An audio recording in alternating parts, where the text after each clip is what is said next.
হয় নাই আর কি, যেটা ফিনিশিং না হইলে তো কিছু করার নাই।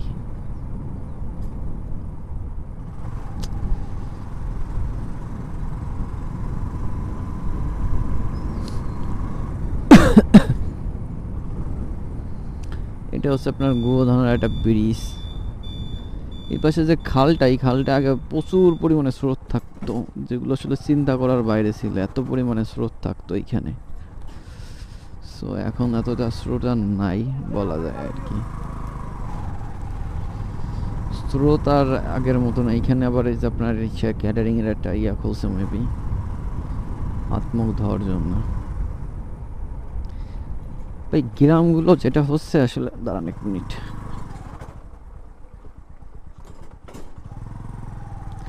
এখন যেটা বলবো আর কি, গ্রামগুলো আগে থেকে অনেক হয়ে গেছে, অ্যাডভান্স হয়ে গেছে। আগে যেমন গ্রামে আপনার ইয়া পাওয়া যেত না, তা পাওয়া যেত না, সব কাজের জন্য আপনার শহরে যাইতে হতো, কিন্তু এখন দেখা যাচ্ছে আর সেটা করা লাগে না।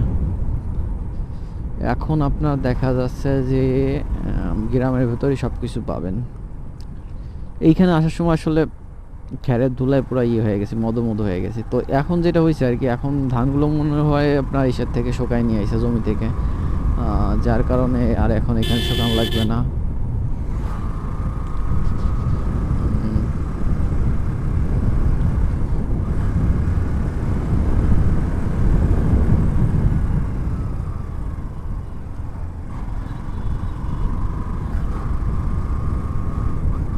এই যে একটা মোড়, এইখানে ম্যাক্সিমাম গাড়ি আপনার অ্যাক্সিডেন্ট করে এই মোড়টায় এসে।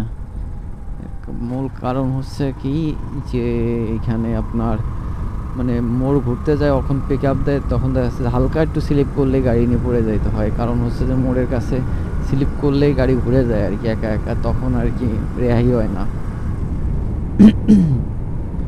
এখন তো এই রাস্তায় অনেক লোক দেখা যাচ্ছে, এমনি সময় দেখা যাচ্ছে এত পরিমাণে লোক এই রাস্তায় থাকে না, খুব কম পরিমাণে লোক থাকে, তা ফাঁকা রাস্তা বলা যায়। একটা ব্যাপার আর কি হয়েছে আর কি এখানে।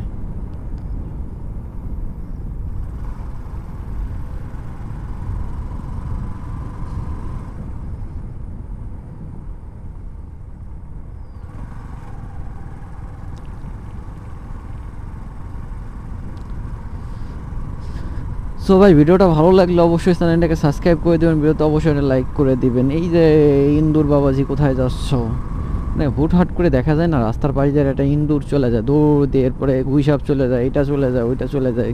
আমি মাঝে মধ্যে ভাবি আর কি, যদি যায় আর কি আর আমার গাড়ির সামনে পড়ে আসলে প্রস্তুত করে, যদি আমার গাড়িতে আসলে পড়ে মরে যায়, তাহলে কী হবে অবস্থাটা।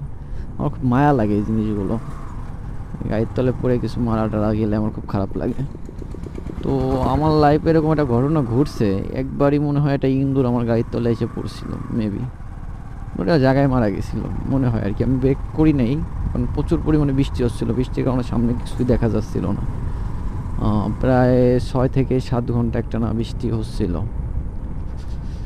তো কমতেছিল না, আবার দেখা যাচ্ছে কাজ থেকে বাড়ি আসার দরকার ছিল, এই জন্য আর কি বেশি সময় ওয়েট করিনি। যা তো জানতাম যে এই বৃষ্টি থামবে না, তো শুধু শুধু ওয়েট করে কোনো লাভ নেই। এই কারণে হচ্ছে যে আমি গাড়ি নিয়ে বেরোয় গেছিলাম। বেরোয় যাওয়ার পরে যেটা হয়েছিল, তো ওইখানের বেদগ্রামটা পার হওয়ার পরে তারপর ওইখান দিয়ে আসতেছিলাম, তখন দেখি দূর দিয়ে একটা মানে সাদা হেডলাইটের আলোতে দেখা যাচ্ছিলো দূর দিয়ে